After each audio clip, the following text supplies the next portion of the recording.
انیس نے مجھ سے کہا، تم کیا کر رہے ہو؟ میں نے جواب دیا، مسلمان ہو گیا ہوں اور میں نے محمد صلی اللہ علیہ وسلم کی تصدیق کر دی ہے۔ اس پر انیس نے کہا، میں بھی بتوں سے بیزار ہوں اور اسلام قبول کر چکا ہوں۔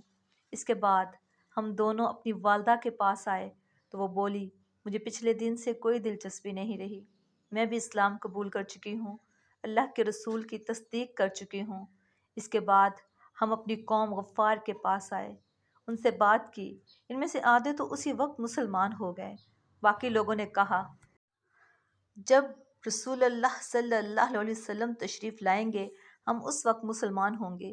چنانچہ جب رسول اللہ صلی اللہ علیہ وسلم مدینہ منورہ تشریف لائے تو قبیلہ غفار کے باقی لوگ بھی مسلمان ہو گئے۔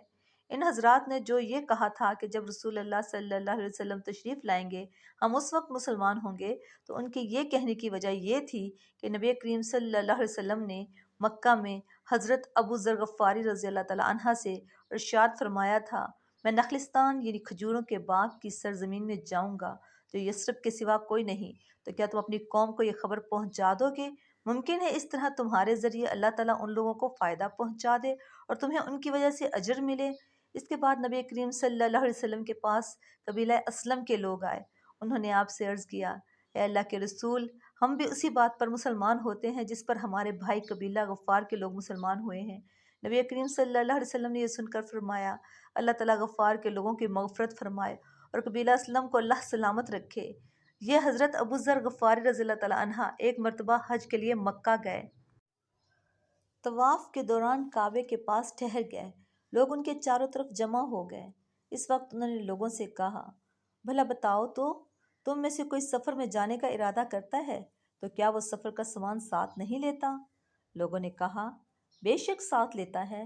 تب آپ نے فرمایا، تو پھر یاد رکھو قیامت کا سفر دنیا کے ہر سفر سے کہیں زیادہ لمبا ہے، اور جس کا تم یہاں ارادہ کرتے ہو، اسی لیے اپنے ساتھ اس سفر کا وہ سامان لے لو جو تمہیں فائدہ پہنچ جائے۔ لوگوں نے پوچھا، ہمیں کیا چیز فائدہ پہنچائے گی؟ حضرت ابو ذر غفاری بولے، بلند مقصد کے لیے حج کرو، قیامت کے دن کا خیال کر کے ایسے دنوں میں روزے رکھو جو سخت گرمی کے دن ہوں گے، اور قبر کی وحشت اور اندھیرے کا خیال کرتے ہوئے رات کی تاریکی میں اٹھ کر نمازیں پڑھو۔ حضرت ابو ذر غفاری رضی اللہ تعالیٰ عنہ کے بعد حضرت خالد بن سعید رضی اللہ تعالیٰ عنہ ایمان لائے۔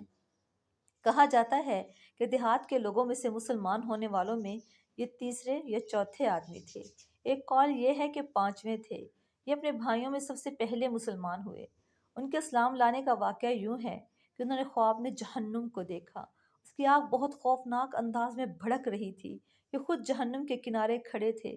خواب میں انہوں نے دیکھا کہ ان کا باپ انہیں جہنم میں دھکیلنا چاہتا ہے، مگر نبی کریم صلی اللہ علیہ وسلم ان کا دامن پکڑ کر انہیں دوزخ میں گرنے سے روک رہے ہیں۔ اسی وقت گھبراہٹ کے عالم میں ان کی آنکھ کھل گئی، انہوں نے فوراً کہا، میں اللہ کی قسم کھا کر کہتا ہوں کہ یہ خواب سچا ہے۔ ساتھ ہی انہیں یقین ہو گیا کہ جہنم سے انہیں رسول اللہ صلی اللہ علیہ وسلم ہی بچا سکتے ہیں۔ فوراً ابو بکر صدیق رضی اللہ تعالیٰ عنہ کے پاس آئے، انہیں اپنا خواب سنایا۔ ابو بکر صدیق رضی اللہ تعالیٰ عنہ نے فرمایا، اس خواب میں تمہاری بھلائی اور خیر پوشیدہ ہے، اللہ کے رسول موجود ہیں، ان کی پیروی کرو۔ چنانچہ حضرت خالد بن سعید رضی اللہ تعالیٰ عنہ فوراً ہی نبی کریم صلی اللہ علیہ وسلم کی خدمت میں حاضر ہوئے۔ انہوں نے آپ سے پوچھا، اے محمد، آپ کس بات کی دعوت دیتے ہیں؟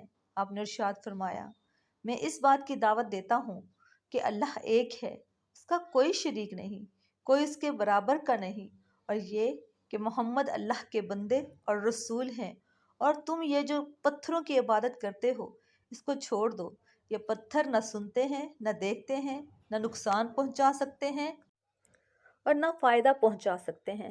یہ سنتے ہی حضرت خالد بن سعید رضی اللہ تعالیٰ عنہ مسلمان ہو گئے۔ ان کے والد کا نام سعید بن عاص تھا۔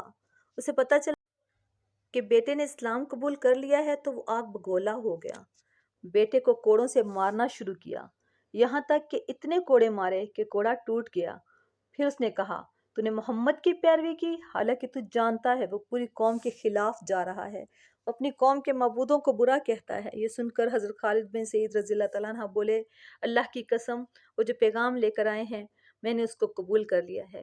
اس جواب پر وہ اور غضبناک ہوا اور بولا، خدا کی قسم، میں تیرا کھانا پینا بند کر دوں گا۔ حضرت خالد بن سعید رضی اللہ تعالیٰ عنہ نے جواب دیا، اگر آپ میرا کھانا پینا بند کر دیں گے تو اللہ تعالیٰ مجھے روٹی دینے والا ہے۔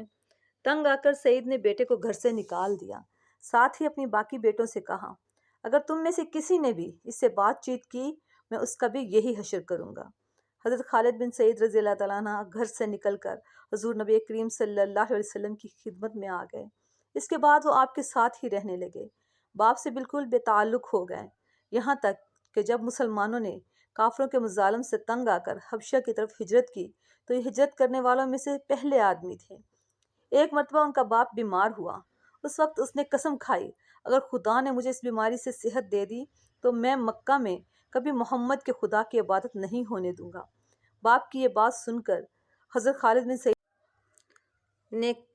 نے کہا، اے اللہ اسے اس مرض سے کبھی نجات نہ دینا۔ چنانچہ ان کا باپ اسی مرض میں مر گیا۔ خالد بن سعید پہلے آدمی ہیں جنہوں نے بسم اللہ الرحمن الرحیم لکھی۔ ان کے بعد ان کے بھائی عمر بن سعید مسلمان ہو گئے۔ ان کے مسلمان ہونے کا سبب یہ ہوا کہ انہوں نے خواب میں ایک نور دیکھا۔ نور زمزم کے پاس سے نکلا اور اس سے مدینے کے باغ تک روشن ہو گئے، اتنے روشن ہوئے کہ ان میں مدینے کی تازہ کھجوریں نظر آنے لگیں۔ انہوں نے یہ خواب لوگوں سے بیان کیا تو ان سے کہا گیا، زمزم عبد المطلب کے خاندان کا کنواں ہے، یہ نور بھی انہی میں سے ظاہر ہوگا۔ پھر جب ان کے بھائی خالد مسلمان ہو گئے تو انہیں خواب کی حقیقت نظر آنے لگی، چنانچہ یہ بھی مسلمان ہو گئے۔ ان کے علاوہ سعید کی اولاد میں سے ریان اور حکم بھی مسلمان ہوئے۔ حکم کا نام نبی کریم صلی اللہ علیہ وسلم نے عبداللہ رکھا۔ اسی طرح ابتدائی دنوں میں مسلمان ہونے والوں میں حضرت صہیب بھی تھے۔ ان کا باپ ایران کے بادشاہ کسریٰ کا گورنر تھا۔ ایک مرتبہ کیسر کی فوجوں نے اس کے علاقے پر حملہ کیا، اس لڑائی میں صہیب گرفتار ہو گئے اور انہیں غلام بنا لیا گیا۔ اس وقت وہ بچے تھے، چنانچہ یہ غلامی کی حالت میں ہی روم میں پلے بڑھے، وہیں جوان ہوئے۔ پھر عرب کے کچھ لوگوں نے انہیں خرید لیا اور وہ فروخت کرنے کے لیے مکہ کے قریب عکاظ کے بازار میں لے آئے۔ اس بازار میں میلہ لگتا تھا، اس میلے میں غلاموں کی خرید و فروخت ہوتی تھی۔ میلے سے ایک شخص عبداللہ بن جدعان نے خرید لیا۔ اس طرح یہ مکہ میں غلامی کی زندگی گزار رہے تھے کہ نبی کریم صلی اللہ علیہ وسلم کا ظہور ہو گیا۔ ان کے دل میں آئی کہ جا کر بات تو سنوں، یہ سوچ کر گھر سے نکلے۔ راستے میں ان کی ملاقات عمار بن یاسر سے ہوئی۔ انہوں نے ان سے پوچھا، صہیب کہاں جا رہے ہو؟ یہ فوراً بولے، میں محمد کے پاس جا رہا ہوں تاکہ ان کی بات سنوں اور دیکھوں وہ کس چیز کی طرف دعوت دیتے ہیں۔ یہ سن کر عمار بن یاسر بولے، میں بھی اسی ارادے سے گھر سے نکلا ہوں۔